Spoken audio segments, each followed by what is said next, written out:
Olá Taubaté, você junto e misturado com a nossa programação. Hoje é segunda-feira, 16 de dezembro de 2024 e a gente continua a nossa retrospectiva aqui no Mix da TV. Hoje a gente confere os melhores momentos da nossa programação nos meses de agosto e setembro do antigo Boa Tarde Taubaté. Então você é o nosso convidado especial para essa retrospectiva. Vem com a gente que o Mix da TV Especial Retrô está começando agora.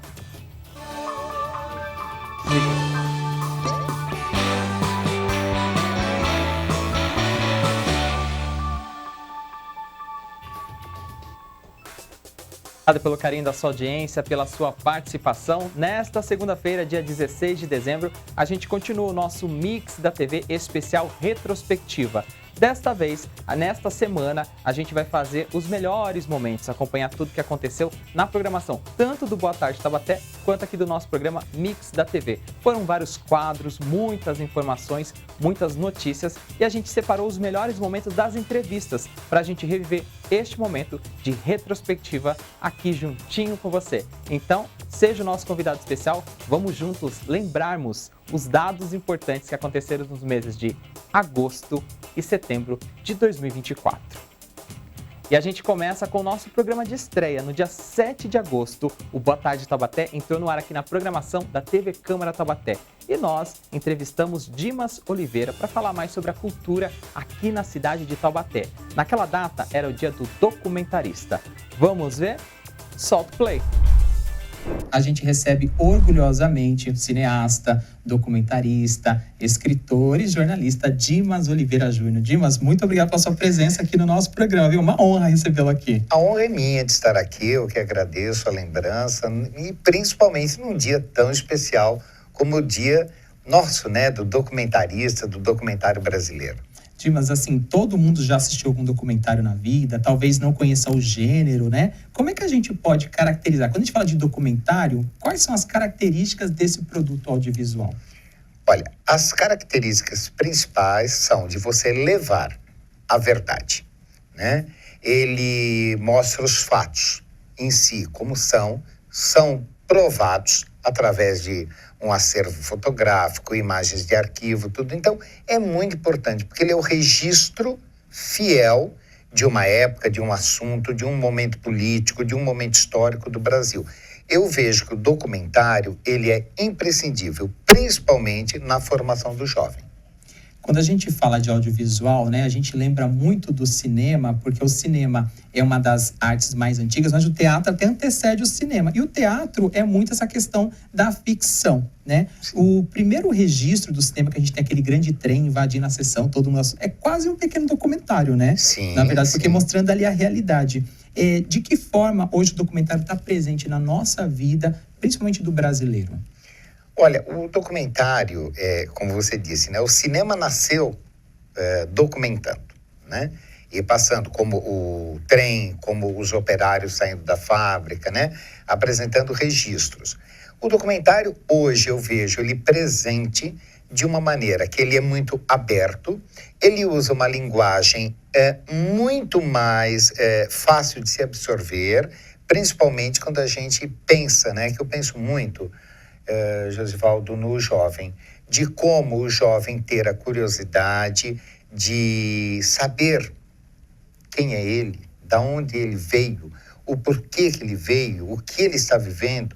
Então, isso é muito importante. Então, eu acho que a linguagem direta, que é muito importante a gente fazer com o documentário. E como é que surgiu a sua vocação, né? Até você se profissionalizar nessa área de documentarista? Foi através de alguém da família? Foi vendo exemplos em outras mídias? Como é que surgiu essa paixão até virar profissão? Em 1975, olha, o ano que vem faz 50 anos, eu ganhei do meu pai uma câmera Super 8 e uma moviola. Aí o que eu fiz? O que eu queria filmar? Eu saí por Taubaté, que eu morava em Taubaté nesse período, e eu saía filmando. Então, eu ia filmar o convento de Santa Clara, eu ia filmar o mercado municipal, a casa dos Guizar, na Avenida Tiradentes. Então, eu achava, o grande prazer era filmar e depois assistir aquilo, descobrir ângulos diferentes, no caso da arquitetura, né, que eu buscava muito. Então, eu comecei dessa maneira, né, em 1975. A gente está acompanhando os melhores momentos do mês de agosto do antigo Boa Tarde Taubaté, programa que antecedeu o Mix da TV. Agosto foi um mês especial para a cultura e no dia 21 de agosto nós conversamos com Ana Boechat e ela falou para a gente mais sobre a questão do folclore aqui na nossa cidade e também na nossa região. É o trecho que a gente vai relembrar agora no nosso especial retrô. Vamos ver? Solta o play! E hoje eu recebo aqui nos estúdios do Boa Tarde Taubaté a Ana Boechat, que é presidente da AMUT, Associação Amigos do Museu aqui de Taubaté. Ana, muito obrigado pela presença, seja bem-vinda, viu? Muito obrigada, eu que agradeço essa oportunidade, de estar utilizando esse espaço para falar um pouquinho de cultura, de folclore e de museus. A gente está antecipando essas comemorações. Amanhã, dia 22, é o Dia Oficial do Folclore. Hoje a TV Câmara transmite ao vivo uma solenidade aqui a partir das 2h30. Daqui a pouquinho depois do nosso programa, Ana, como é que a gente pode conceituar a palavra folclore, né? O que é o folclore? Folclore vem folclore, que está falando sobre o saber do povo, basicamente, mas hoje ela é mais voltada para estudos, porque esse processo folclórico ele passou por vários estágios, desde uma ideia meio romantizada sobre algo que é exótico, popular, que inclusive tinha uma ideia pejorativa de folclore, até hoje os estudos que vão trabalhar a questão da cultura do povo, mas a cultura sem fazer essa diferenciação que você tem sobre aquilo que é uma cultura que tem mais valor e outra que tem menos valor. Hoje é um estudo voltado para a questão da humanidade, inclusive pela Unesco, que trabalha com essa questão daquilo que é patrimônio, aquilo que é patrimônio histórico, aquilo que é memória. Então está muito ligada à questão de patrimônio, memória, cultura e identidade cultural de uma nação, de um país, de um lugar. Então, ou seja, o termo usa a palavra povo, mas não no sentido popular. Une todas as vertentes diferentes, Qual que é a importância da gente celebrar esta data, principalmente aqui no nosso país, Nossa. Que é tão rico de folclore, Muito importante, Essa questão de trabalhar a questão do folclore, ela vem muito, principalmente, da ideia da gente tirar também essa questão daquilo que é povo, daquilo que é artesanal, manufatureiro, que é só ligado ao artesanato, para a gente falar e estudar e pensar e refletir a identidade de uma nação. Quando a gente fala de valor, é importante a gente falar de valor, quando eu falo valor, riqueza, que a gente fala riqueza cultural, a gente está lidando com valor. Então, assim, olha, valorização e valor. Quando você vai lavar a mão, você tem um anel de ouro, você não deixa na pia, porque aquilo ali tem um valor. Quando você tem algo da sua casa que é geração, foi um copo que a sua avó deixou, aquilo tem um valor. Então, quando a gente está falando de valor, é aquilo que você emprega a algo. Então, quando falamos de riqueza cultural, de patrimônio, a gente tem que falar de valor.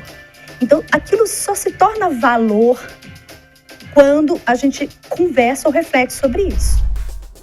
Estamos acompanhando os melhores momentos de agosto do antigo Boa Tarde Taubaté, programa que antecedeu o Mix da TV aqui na programação da nossa emissora. Neste bloco, a gente está falando um pouco mais sobre cultura. No dia 22 de agosto, o programa Boa Tarde Taubaté trouxe uma matéria especial. Fomos até o sítio do Pica-Pau Amarelo, aqui na cidade de Taubaté, para conhecer mais sobre as histórias e lendas. Afinal de contas, é uma data muito importante para a nossa região. E nós conversamos com uma personagem bem inusitada, a Caipora.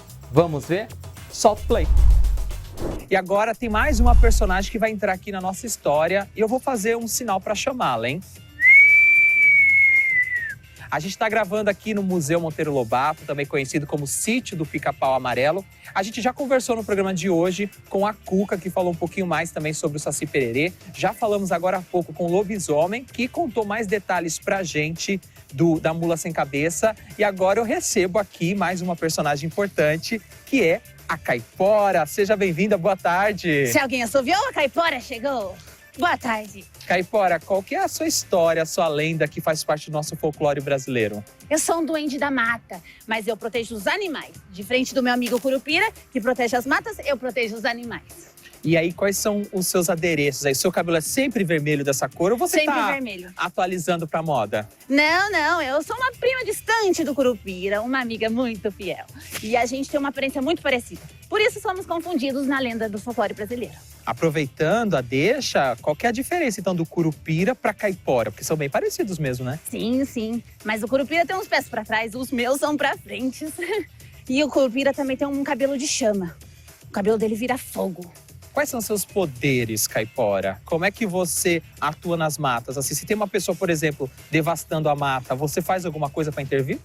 Esse é com o amigo Curupira. Eu protejo os animais de caçadores. Caçadores que caçam mais do que podem comer. Eu tenho conhecimento das plantas, da flora, da natureza. E por isso eu tenho domínio de toda a área da floresta. Tem algum segredo da sua história? Tem alguma coisa aí na sua personagem que a gente não conhece e tá desconhecido no nosso folclore? Tem algum segredinho para contar pra gente? Eu causo azar aos caçadores. É uma mania de castigá-los por tanta caça. Então, quando a gente vai entrar numa mata para fazer algum tipo de atividade, tem que pedir permissão para você? Sim, e se precisar da minha ajuda, é só assoviar. E para você desaparecer, o que a gente tem que fazer? Resolvido o problema, eu desapareço sozinha. Um passe de mágica, você nem vai perceber que eu desapareci. E eu quero saber agora, Caipora, como é que você está vendo hoje o povo brasileiro em relação ao cuidado que tem com as matas, com os animais? Você acha que a gente está cuidando bem dos nossos ecossistemas ou a gente precisa melhorar nesse quesito? Pode melhorar sempre, né? Mas eu sei que tem um pessoal muito legal que cuida também e preserva com muito cuidado essas áreas. E esse pessoal que preserva e que cuida, você acaba ajudando de alguma forma? Claro que sim, eu dou sempre o meu jeitinho de caipora. Vocês podem não ver, mas eu sempre estarei lá. A gente está conversando aqui com a atriz que faz essa personagem, que é a Rafaela Kahlo, né, Rafaela? Quanto tempo já trabalhando nessa área e como que é interpretar esse personagem tão importante? Olha, eu trabalho já nessa área há 3 anos, né? Eu cursava numa escola de artes aqui, da Fego, né, em Taubaté. E aí eu prestei o concurso pro City, eu entrei aqui e isso me ajudou muito numa carreira, né? Na experiência teatral e eu tô aqui desde então. Entrei junto com a Fego e permaneço aqui. Estamos acompanhando a retrospectiva de agosto do antigo Boa Tarde Taubaté, acompanhamos temas relacionados à cultura. Depois do intervalo a gente continua a nossa retrospectiva aqui no Mix da TV Especial. A gente vai falar sobre os temas relacionados à saúde e também as ações do CAVEX. Fique junto e misturado com a nossa programação, o Mix da TV Especial Retrô. Volta já já, não saia daí.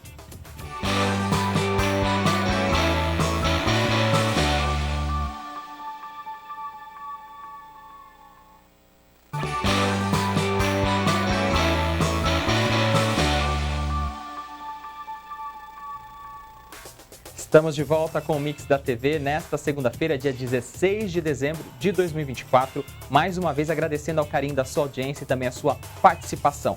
E hoje nós estamos fazendo um Mix da TV especial retrô, acompanhando os destaques do mês de agosto e setembro do antigo Boa Tarde Taubaté, programa que antecedeu o Mix da TV aqui na nossa programação.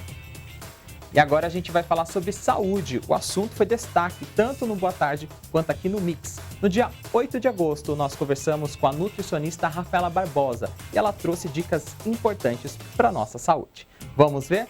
Solta o play! A nutricionista Rafaela Barbosa. Rafaela, boa tarde, seja bem-vinda. Obrigado pela presença. Eu viu? que agradeço. Quando a gente fala de colesterol, né, no entendimento geral da população, vem uma palavra às vezes de medo, né? O colesterol é sempre o inimigo? Não, ele não é sempre o inimigo. Por que que nós falamos que ele não é o inimigo? Ele é o inimigo quando ele está em excesso. Então, na realidade, o colesterol, 20% vem da alimentação e o restante do nosso próprio organismo. E quem é o órgão assim, que faz essa produção é o fígado. E aí, como é que acontece, né, para que esse colesterol fique alto no nosso sistema?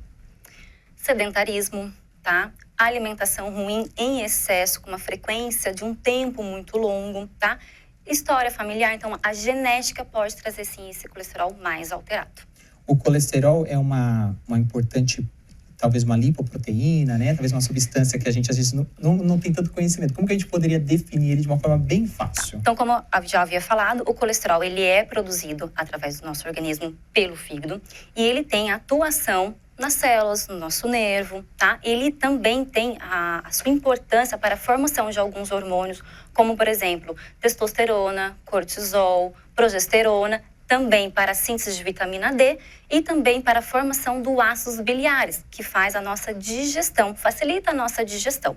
O que a gente ouve muito, Rafaela, falando é que tem um colesterol bom, tem um colesterol ruim. Como é que a gente pode diferenciá-los? Exatamente, a gente fala que são as frações do colesterol total. Então, normalmente eu costumo dizer, o HDL, que é o colesterol que normalmente a gente fala que é o bom colesterol, e o LDL, que ele é chamado como o mau colesterol. Eles são as lipoproteínas, é como se fosse um carrinho para poder carregar o colesterol total para suas funções ali, tá? Então, o HDL, o que acontece? É como se fosse mais ou menos aquele amigo que vai levar você para um bom caminho. Então, ele vai lá, pega o colesterol, o HDL pega o colesterol total e leva para o fígado para assim ser eliminado. Já o LDL, ele faz a função reversa, tá? Então, em excesso, o que acontece? Acaba acumulando plaquinhas de gordura nas artérias. É a famosa arteriosclerose, que daí dificulta a passagem da corrente sanguínea. Então, os hábitos, né, que você já colocou, são importantíssimos para a gente não ter esse excesso de colesterol ruim, que é o Dia Mundial de Combate que a gente está falando aqui desse assunto. E quais são as consequências quando eu tenho colesterol ruim elevado no meu organismo? Na verdade, o que acontece? São as doenças cardiovasculares, tá? Então, por consequência do estilo de vida, do sedentarismo ali de uma maneira geral, o colesterol em excesso, fora do valor de referência, a gente tem as doenças cardiovasculares. Então, um infarto, um AVC, aterosclerose, como eu já havia falado. E ainda falando de saúde no programa, nós conversamos com a cardiologista Marcela Varela, que trouxe dicas importantes relacionadas aos cuidados com o nosso coração. Pauta de saúde é sempre destaque aqui na nossa programação. É o que a gente confere a seguir no nosso short. Vamos ver? Solta o play! A gente recebe aqui nos estúdios do Boa Tarde Taubaté a médica cardiologista Marcela Varela. Doutora, muito obrigado pela sua presença e disponibilidade em conversar com a gente nesse dia tão importante. E quero começar parabenizando por essa data da sua profissão. Boa tarde, obrigada pelo convite. Estou à disposição para a gente conversar um pouquinho sobre a saúde do coração. Eu quero começar perguntando para a senhora o seguinte: quais áreas de estudo envolvem a cardiologia? A cardiologia, então, ela estuda o coração e os vasos e as doenças que estão relacionadas a esse sistema. Infarto, insuficiência cardíaca, as arritmias, as doenças congênitas do coração, entre outras. Tem um termo, né? São dois termos que a gente vê nas pesquisas que aparece, que é a cardiologia preventiva e a cardiologia curativa, né? Como é que a gente pode diferenciar esses dois termos para a nossa população? A cardiologia preventiva, assim como hoje em dia a medicina preventiva, é aquela que visa você não adoecer, né? Baseada no estilo de vida de cada pessoa, o que a gente pode fazer para ter mais longevidade. E a cardiologia curativa seria aquela que trata uma doença específica, né? Ou a insuficiência cardíaca, a arritmia, uma doença congênita. É assim que a gente segue, né, o tratamento desses dois tipos de visão da cardiologia. Quais são as principais doenças relacionadas ao coração que fazem parte do dia a dia da nossa população? As principais doenças são o infarto, né, o infarto agudo do miocárdio, o AVC, são as principais, né, as doenças que mais matam no mundo, a doença do colesterol alto, a hipertensão, as arritmias e nas crianças e adolescentes chama bastante atenção as doenças congênitas, né, aquelas que nascem com a pessoa. Na maioria dos casos clínicos que a senhora atende e trata no seu consultório, doutora, esses casos são congênitos, nascem com a pessoa ou eles são adquiridos ao longo da vida devido ao estilo de vida de cada um? As doenças nas crianças, elas são principalmente congênitas, né, quando são relacionadas ao coração. Então, estão relacionadas principalmente à malformação que acontece no início da gestação. Então, nas primeiras 8 semanas de gestação, é quando tem a formação do coração. Naquelas semanas pode acontecer uma alteração na formação e a criança nascer com a doença. Relacionado aos adultos, as doenças são principalmente relacionadas ao estilo de vida. Então, ao sono, ao sedentarismo, à má alimentação, ao estresse excessivo e a dificuldade de relacionamento e a saúde mental. Além desses fatores que a senhora colocou aqui muito bem para a gente, tem um outro termo que eu gostaria de chamar a atenção, que é dislipidemia e o tabagismo. São dois outros fatores que contribuem para as questões cardiovasculares? Sim. Hoje a gente sabe que um dos piores fatores de risco para doença cardiovascular é o colesterol alto. A gente tem outros, né, como eu já citei, mas o colesterol é o que a gente mais tenta combater. Ele está relacionado a um fator genético também, então existem pessoas que têm um estilo de vida saudável e ainda assim precisam de medicação para tratar o colesterol, né, porque ele está alto. Mas o estilo de vida tem uma influência muito grande nas pessoas relacionado a isso. O tabagismo é um fator de risco muito importante, né? Hoje em dia a gente sabe que o cigarro eletrônico, que veio aí, né, para atingir até os nossos adolescentes, a gente tinha uma geração, num prazo mais curto, que fumou menos, né? A longo prazo, há muitos anos atrás, o cigarro era como uma propaganda na televisão, as pessoas fumavam mais. Mas hoje em dia o que a gente vê é que... Era glamuroso, né? Isso, era muito glamuroso fumar. E hoje em dia o que a gente vê é a introdução do cigarro eletrônico muito cedo, né? Em crianças, né, na pré-puberdade, puberdade e os adultos muito disseminado. E isso está totalmente relacionado ao aumento da incidência de doença no coração. Como você acompanhou nesse short, saúde foi sempre um tema preponderante aqui na nossa programação. A gente também no primeiro bloco mostrou os detalhes das entrevistas sobre cultura e o programa Boa Tarde Taubaté trouxe isso, recortes da nossa programação e assuntos muito importantes. Assuntos atualizados também fizeram parte da nossa pauta e nós conversamos com os responsáveis do CAVEX pelas operações de combate aos incêndios no estado de São Paulo. Nós recebemos a Tenente Luara e o Coronel Villanova e ele contou pra gente mais detalhes sobre essas operações. É o que a gente vê no trecho a seguir. Solta o play. A gente conversa agora ao vivo aqui nos estúdios com a Tenente Luara e também com o Tenente Coronel Villanova, são do CAVEX. Muito obrigado pela presença de vocês, pela disponibilidade e esse serviço que a gente informa aqui à população sobre quais ações vocês estão fazendo, as atividades realizadas nesse momento tão importante aqui, não só para o estado de São Paulo, mas para o Brasil inteiro. Muito boa tarde, é uma satisfação para a versão do Exército estar aqui com vocês para esclarecer um pouco a população do trabalho que a gente vem realizando em todo o Brasil, no apoio ao combate às queimadas aí que tem aparecido. Tenente Luara, obrigado pela presença, viu? Obrigada, a gente que agradece a oportunidade de poder estar aqui e explicar um pouquinho desse trabalho. E aí a gente vai conhecendo um pouco mais da operação. Ela tem até um nome, né? É chamada de Vulcano, é isso? Isso, Operação Vulcano, ela foi desencadeada no último final de semana, diante dos incêndios, né? Que tomaram uma proporção gigantesca e houve um acionamento via Ministério da Defesa, a aviação do Exército foi acionada e no sábado as aeronaves e os militares se deslocaram para a região de Ribeirão Preto para poder atuar de forma conjunta com a Força Aérea, a Marinha e os órgãos de segurança nesse trabalho de combate ao incêndio naquela região. Coronel, como é que esse acionamento é feito ao pessoal do CAVEX, né? Qualquer tipo de emergência ambiental, climática, desastre, ou tem uma hierarquia para chegarmos até vocês e acionarmos o resgate? Exatamente, essa informação é bastante importante porque os meios da Defesa Civil são inicialmente utilizados. O bombeiro do estado, o bombeiro da próprio município. E quando esses entes não possuem a plena capacidade de fazer frente a essa demanda, é solicitado via gabinete do governador do estado ao Ministério da Defesa, né, o governo federal, para que a aviação do Exército seja empregada.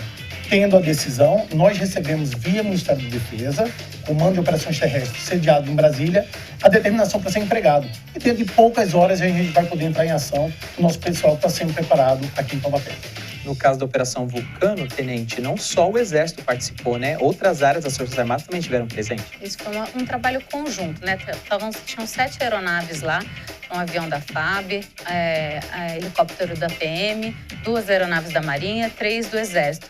Então, de forma conjunta, chegavam as demandas via Defesa Civil, era feito um trabalho junto com o Corpo de Bombeiros, que todas as manhãs faziam voo, né, nas aeronaves da aviação do Exército. A gente embarcava os bombeiros, fazia um trabalho de reconhecimento das áreas e aí, junto com os bombeiros de Defesa Civil, eram pontuados onde havia uma necessidade de emprego e aí, a partir daí, as aeronaves partiam para fazer o combate efetivo mesmo. A Operação Vulcano, ela começou em qual data e ela já encerrou, é isso mesmo, né? A operação, a nossa ida, né, a aviação do Exército, ela foi empregada no sábado, no último sábado, e se encerrou ontem no fim da tarde. Então, ontem, após uma avaliação da Defesa Civil do Estado, que chegou-se à conclusão que o trabalho foi efetivo, toda a situação estava controlada, de forma que eles mesmos possam continuar com o trabalho agora sem a presença das Forças Armadas. Então, isso encerrou ontem no final da tarde. E com esse short, nós encerramos a nossa retrospectiva de agosto do programa Boa Tarde Taubaté. A seguir, a gente começa a relembrar os momentos mais importantes do mês de setembro do antigo Boa Tarde Taubaté. São as pautas de saúde relacionadas à nossa sociedade. Fique junto e misturado com a nossa programação, o Mix da TV Especial Retrô. Volta já já, não sai daí.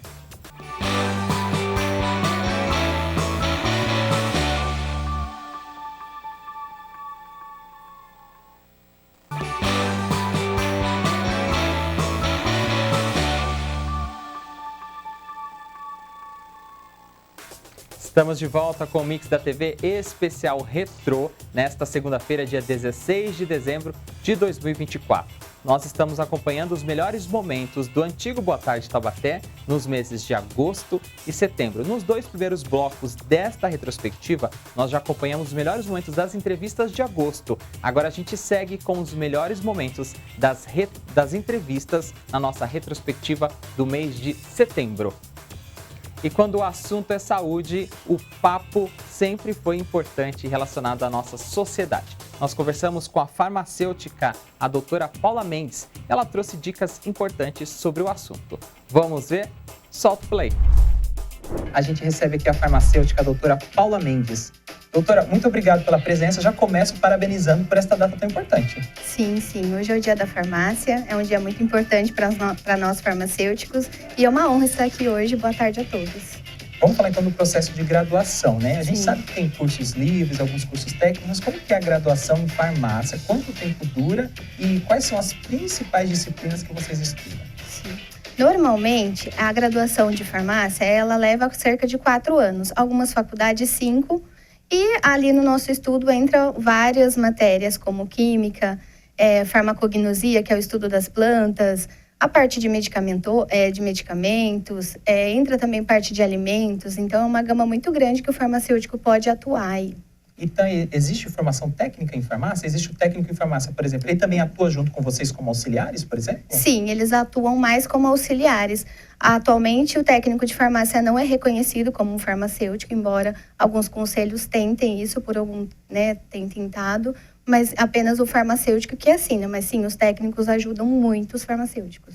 Hoje a gente tem uma visão, às vezes, limitada do farmacêutico, só lá na farmácia, né? Sim. Mas dentro da área de graduação, vocês estudam várias áreas, várias vertentes. Conta pra gente quais áreas um farmacêutico pode atuar e que muitas vezes a gente não conhece. Muitas áreas.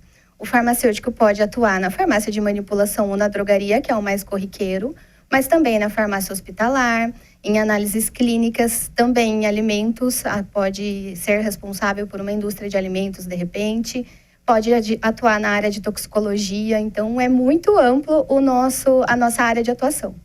Doutora, é um conhecimento assim, bem popular, principalmente nas cidades menores, e isso há décadas atrás ainda existe. Geralmente a pessoa tinha algum tipo de doença, alguma dúvida, ela procurava o farmacêutico, né, daquela cidadezinha que era referência, era como se fosse o médico da cidade.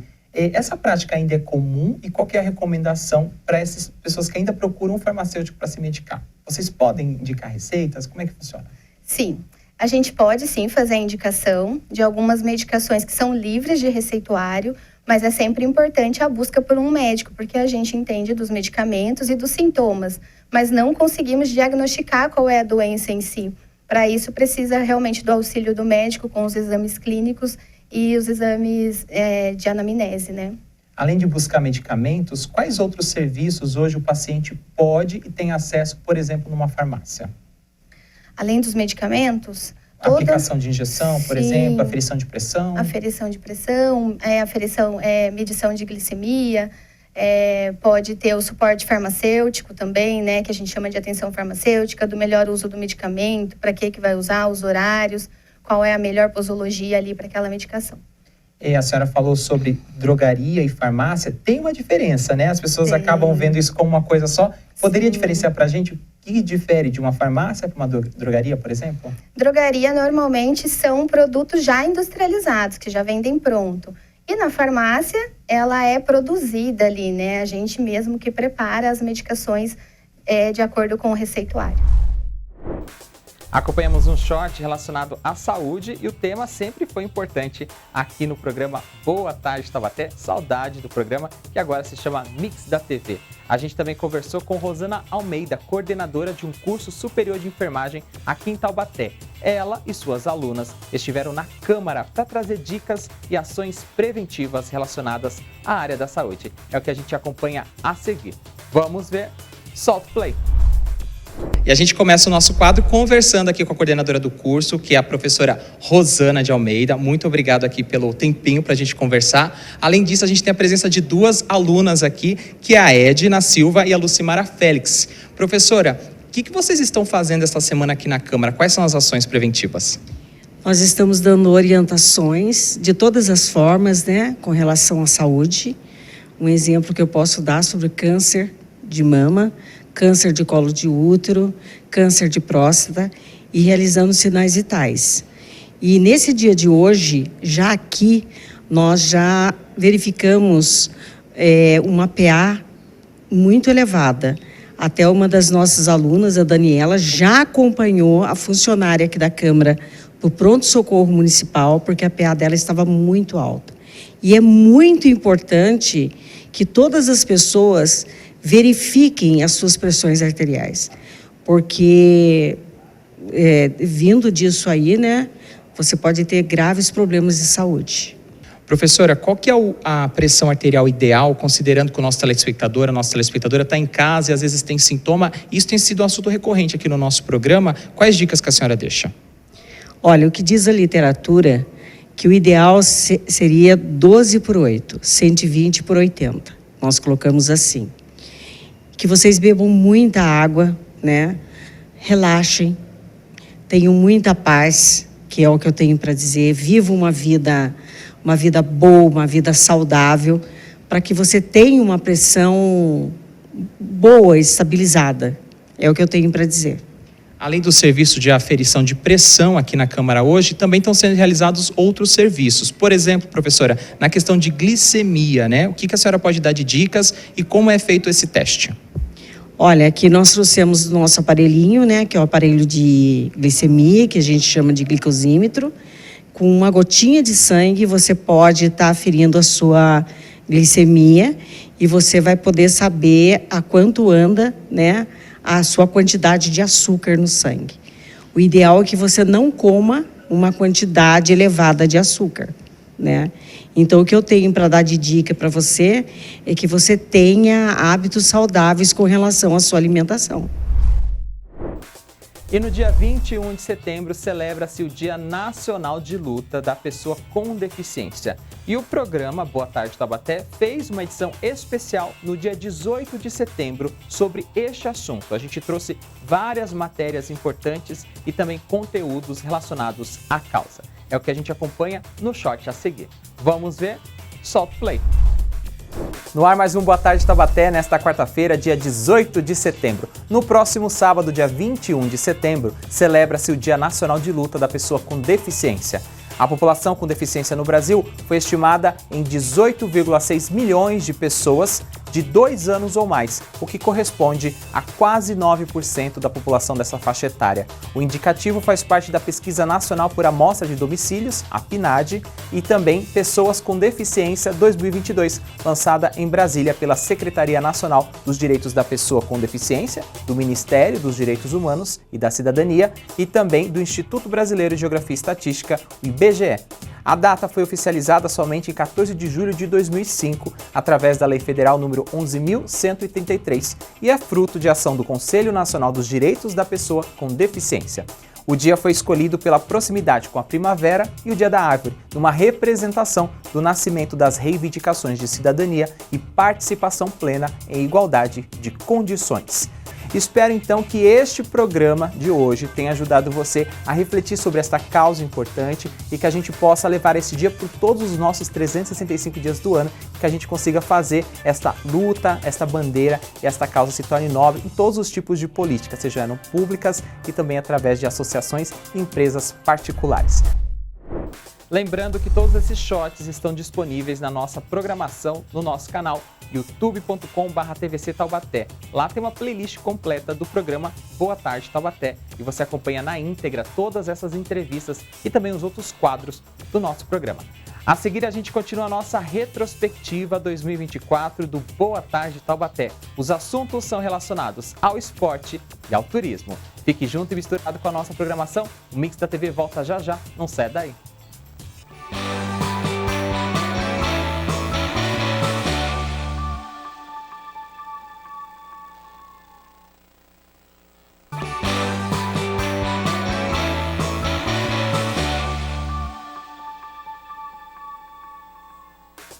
Estamos de volta com o quarto e último bloco do Mix da TV especial retrospectiva nesta segunda-feira, dia 16 de dezembro de 2024. Estamos relembrando os melhores momentos do antigo Boa Tarde Taubaté, programa que foi ao ar nos meses de agosto e setembro. E agora, neste bloco, a gente continua a nossa retrospectiva. Tem assuntos relacionados ao esporte e também à área de turismo.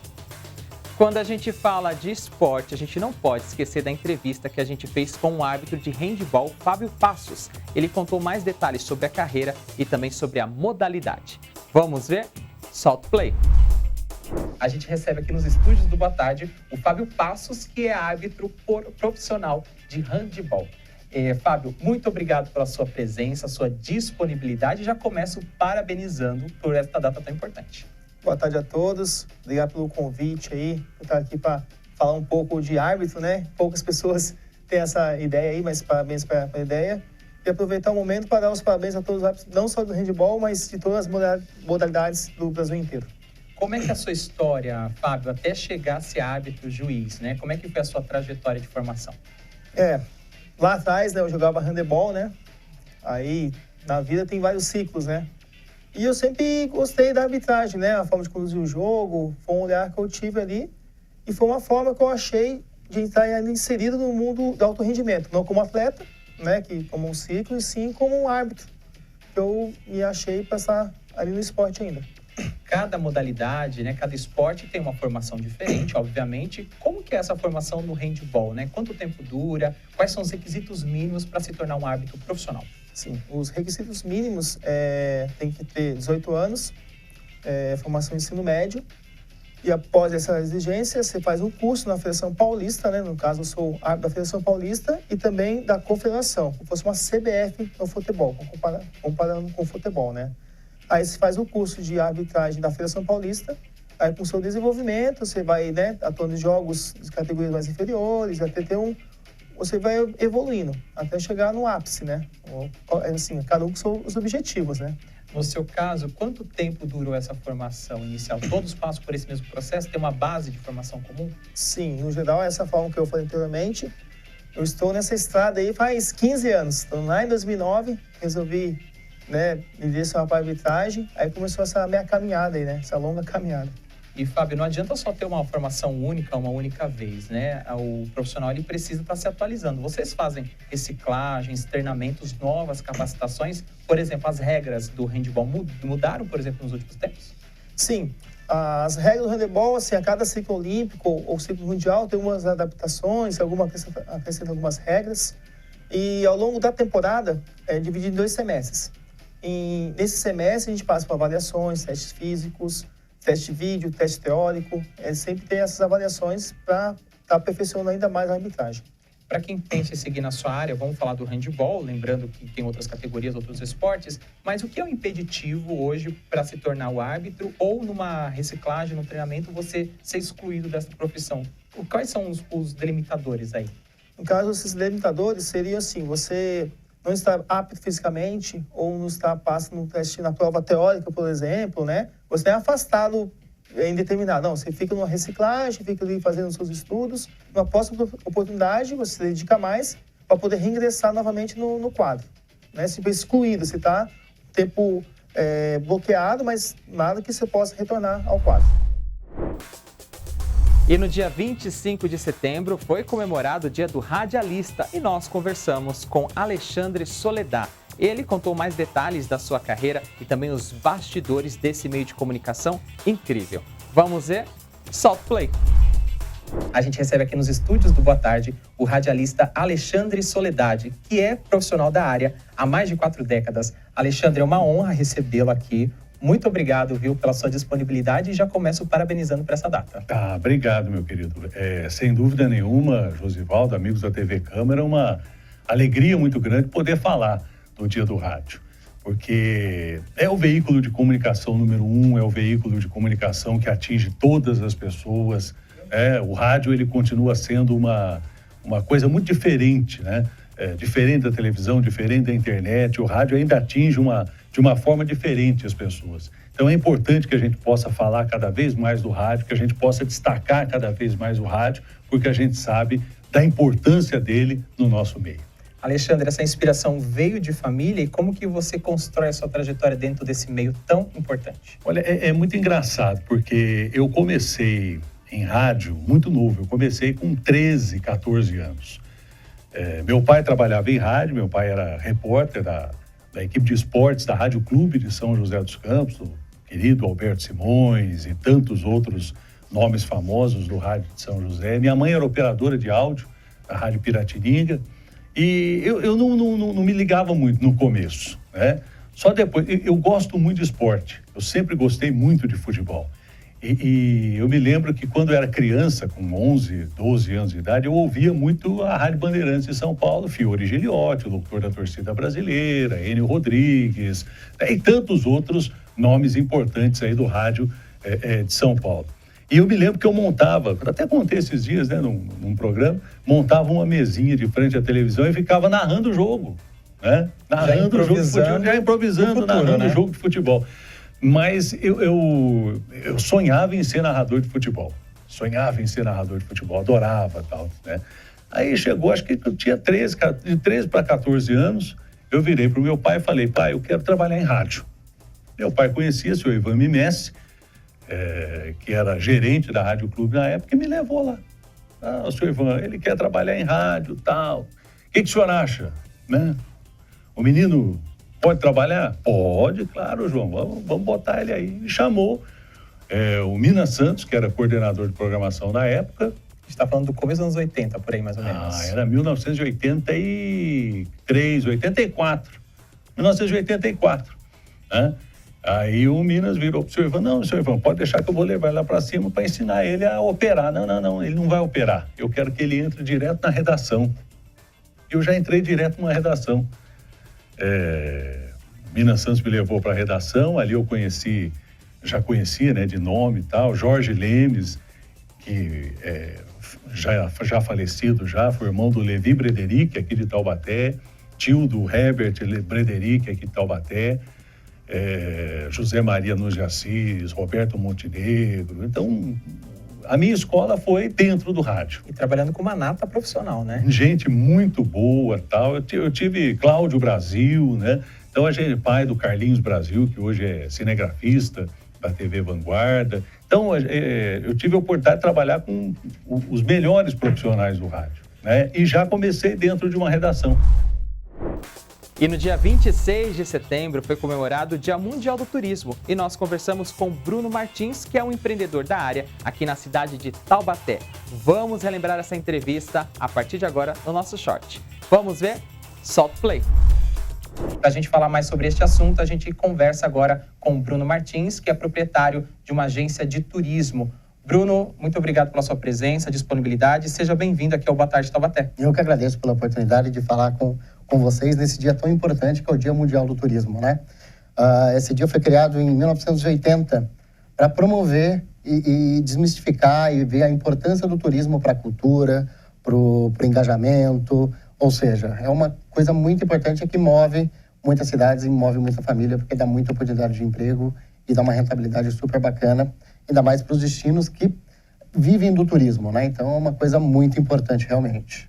Quando a gente fala de turismo, Bruno, a gente pode falar de uma indústria do turismo, né? Porque ela movimenta bilhões aí em todos os países que tem esse setor bem desenvolvido, né? Exatamente. Aqui no Brasil mesmo a gente tem algumas cidades, né? Algumas capitais que são praticamente, vivem do turismo 100%. Tem outras fontes de renda, mas a principal fonte de renda é o turismo. Então isso vem crescendo cada dia mais, a gente está tendo incentivo, está procurando sempre estar fazendo um turismo de experiências, fazendo um turismo de sustentável, para mostrar a importância e falar para a pessoa, olha, o quanto é importante você estar visitando essa cidade para deixar o seu dinheiro aqui, para mover e sustentar várias famílias, que é uma coisa super bacana. E além do que, você está se divertindo, está aproveitando e está curtindo e conhecendo novas culturas e experiências, né? Quando a gente pega como exemplo, por exemplo, as cidades litorâneas do Nordeste, as grandes capitais, elas sobrevivem praticamente do turismo 365 dias por ano, né? Sempre tem pacote, sempre tem os guias, sempre tem excursões e é um público rotativo que não para.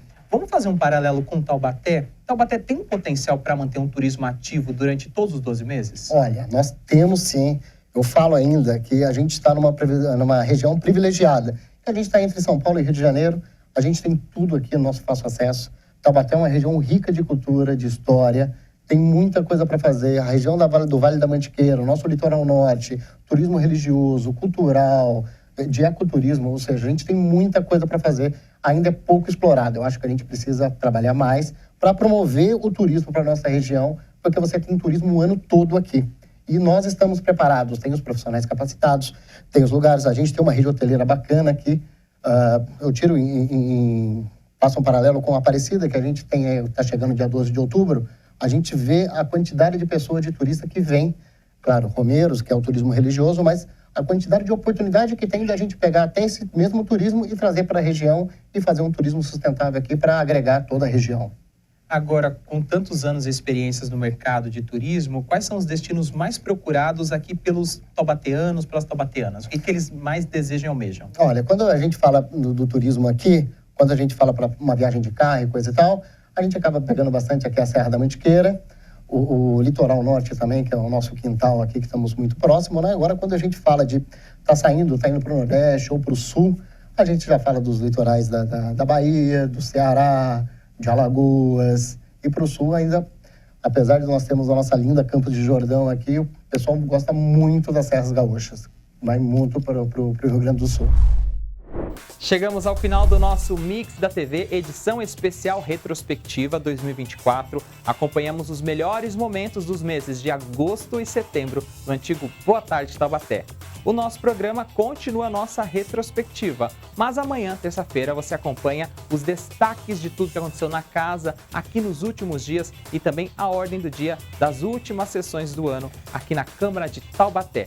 Muito obrigado pelo carinho da sua audiência. Se estiver acompanhando a nossa reprise, continue acompanhando a nossa programação noturna. Fique junto e misturado com a nossa programação aqui na TV Câmara Taubaté.